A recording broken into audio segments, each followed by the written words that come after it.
ندیم رضا کا سلام۔ خبر دینے والے ہمیشہ خبروں کی تلاش میں رہتے ہیں اور بعض اوقات وہ بھی خبر بن جایا کرتے ہیں، تو انہی میں سے ایک میں بھی ہوں جو ہم مسلسل کرونا وائرس کی خبریں دیا کرتے تھے کہ آج تعداد اتنی ہو گئی اور تعداد مزید بڑھ گئی اور اس میں مزید اضافہ ہو سکتا ہے۔ اس طرح کے اعداد و شمار بڑھانا گھٹانا یہ کوئی ہمارے لیے کوئی وہ نہیں ہو رہا ہوتا کہ جب تعداد بڑھ رہی ہوتی ہے ایک بتاتے ہوئے ہو رہا ہوتا ہے کہ یہ کیا ہو رہا ہے۔ لیکن میں جب خود اس کرونا کا شکار ہوا تو کچھ سمجھ نہیں آیا کہ یہ کوئی ایسی افتاد نہیں ہے کہ جو آن پڑے آپ پر حملہ آور ہو تو آپ کو ایک دم پتہ چل جائے، نہیں پتہ چلتا، نہیں معلوم ہوتا۔ بعض اوقات 3 دن 4 دن 5 دن اس کے بعد علامات ظاہر ہونا شروع ہوتی ہیں۔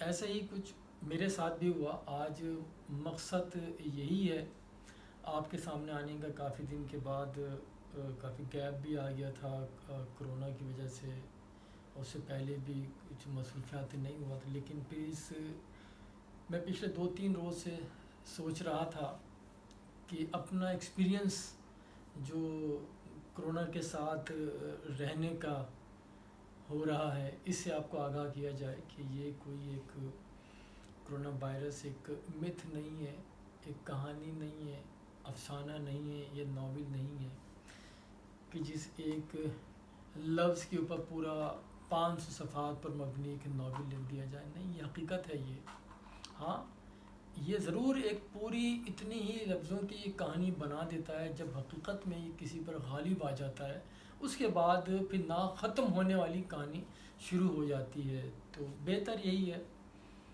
اس سے محفوظ رہا جائے۔ اچھا، میں اپنا ایکسپیرینس وہ آپ سے شیئر کروں کہ یہ نزلے سے اس کی آمد ہوئی اور 2-3 دن معلوم ہی نہیں ہو سکا، اس کے بعد پھر چھینکیں آنی شروع ہوئیں، پھر تشویش بڑھی کہ یہ کیا ہو رہا ہے۔ پھر گھر میں اوروں کو بھی دیکھم دیکھی، یہ نزلہ شروع ہوا اور نزلہ بھی ایسا بہت تیزی کے ساتھ پانی کی طرح کہ پتہ ہی نہیں چلتا، بیٹھے میں کچھ لکھ رہے ہیں، کام کر رہے ہیں، آپ موبائل بھی پکڑا ہوا ہے، ایسے پانی کی مافی بالکل پانی بہنے لگتا تھا۔ اس کے بعد پھر ایک دم پھر پیروں میں تکلیف شروع ہو گئی، جسم کے دیگر حصوں میں جوڑوں میں درد شروع ہو گیا، پھر بخار بھی۔ اچھا، ایک اور بخار کے متعلق میں جو میں بھی پہلے ہوتا ہے بخار، شدید بخار آتا ہے، لیکن ایسا مجھے نہیں ہوا محسوس۔ بخار ٹمپریچر کو بھی 100 تک گیا ہی نہیں،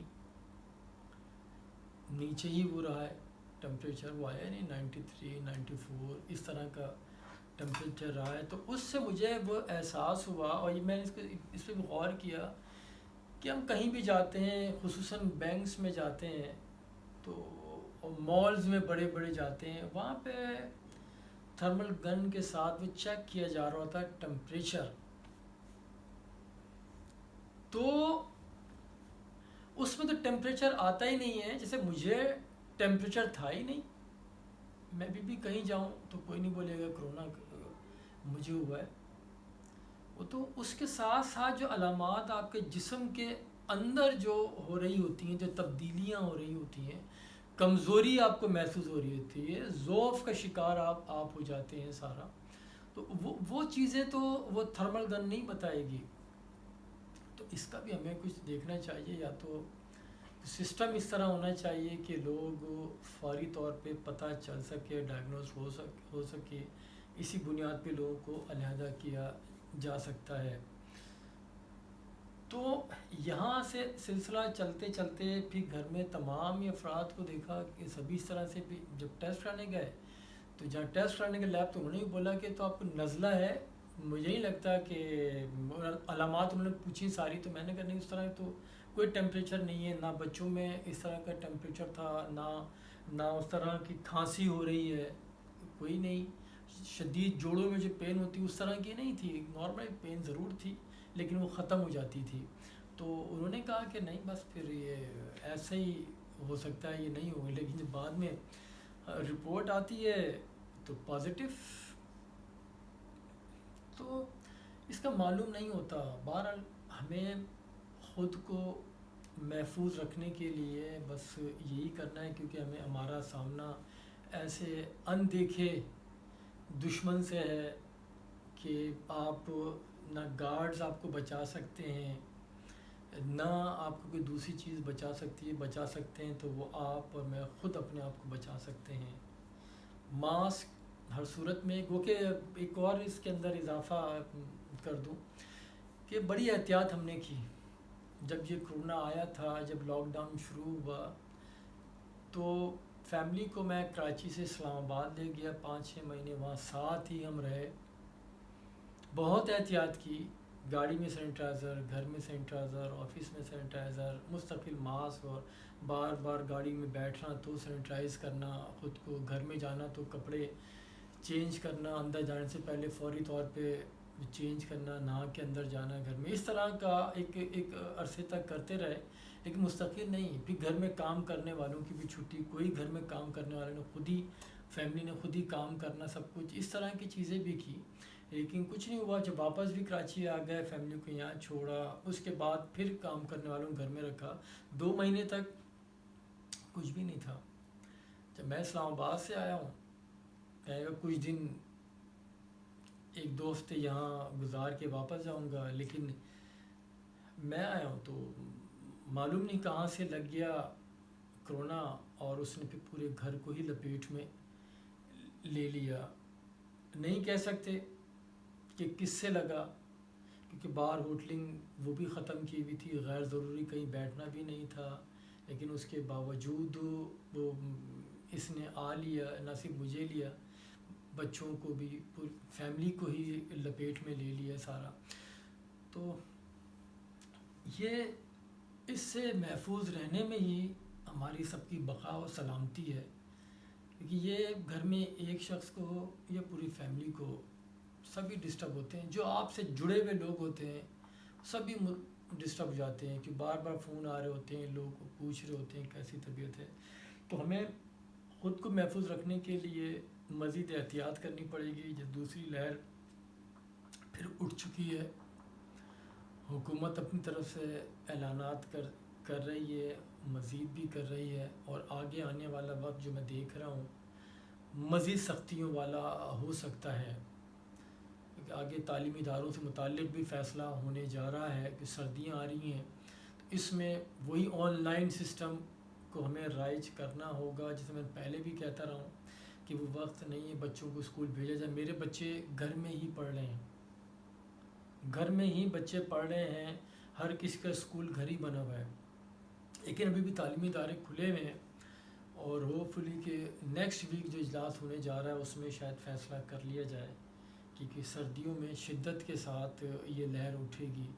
اس میں سب کو بچانے کے لیے مزید احتیاطی تدابیر اختیار کرنا ہوگا, آن لائن تعلیم کو فروغ دینا ہوگا. لیکن اس میں ضروری یہ بھی ہے کہ فیسوں کے اوپر بھی حکومت کو ریکنسیڈر کرنا ہوگا کہ 100% فیسیں دی جائیں یا 50% دی جائیں, کیونکہ برڈن سارا فیملیز کے اوپر ہی جا رہا ہے. کیونکہ ان کے گھروں کے اندر ہی جو بچے, انٹرنیٹ ہے سارا, اور پھر ہر طرح کی جو مصروفیات گھر کی بھی ہو رہی ہیں وہ بھی تو اس میں صرف ہو رہی ہیں. تو بہرحال ہمیں احتیاط کرنی ہوگی, اور گورنمنٹ کو بھی چاہیے کہ کم از کم جو ٹیسٹ ہیں یہ تو فری آف کاسٹ کریں, یا اتنا کر دیں, اتنا منیمائز کر دیں. ہر آدمی جلد از جلد جس طرح جہاں اسے موقع ملے کرے, کہ جیسے دنیا بھر کے ممالک میں یہی ہوتا ہے, رینڈملی بازاروں میں بھی لوگوں کے ٹیسٹ کیے جا رہے ہیں, تاکہ آپ کو جب تک پتہ نہیں چلے گا تو لوگوں کو آئسولیٹ نہیں کر سکتے. اس کے لیے بہتر یہی ہے کہ ہم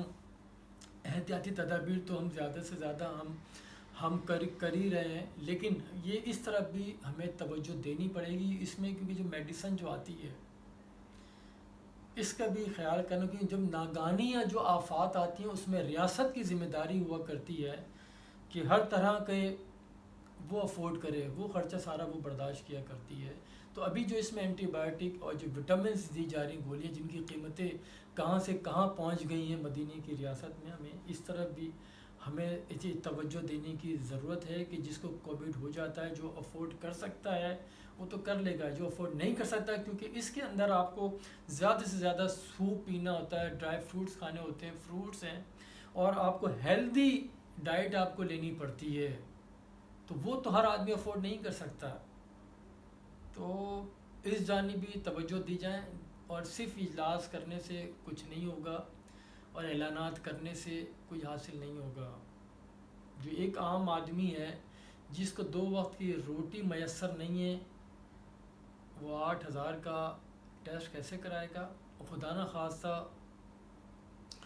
اگر کسی کو یہ کووڈ ہو گیا، جس کا 1 کمرے کا یا 2 کمرے کا گھر ہے، اس میں 5-6 افراد رہتے ہیں، تو آپ اندازہ لگا سکتے ہیں ان کی زندگی کس طرح کی گزرے گی، پھر وہ کیا کھائیں گے، کیا علاج کریں گے، اور کیسے بچائیں گے خود کو۔ میں تو اللہ کا لاکھ لاکھ کرم ہے کہ اس کووڈ نے اس طرح سے پریشان نہیں کیا جیسا ہم سنتے ہیں، کیونکہ یہ وہ کووڈ ہے 19 ہے جو صحت مند انسان کو وینٹیلیٹر تک پہنچا دیتا ہے۔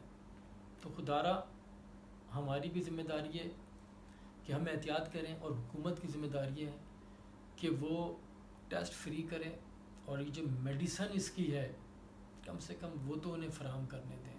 بہت شکریہ، خدا حافظ۔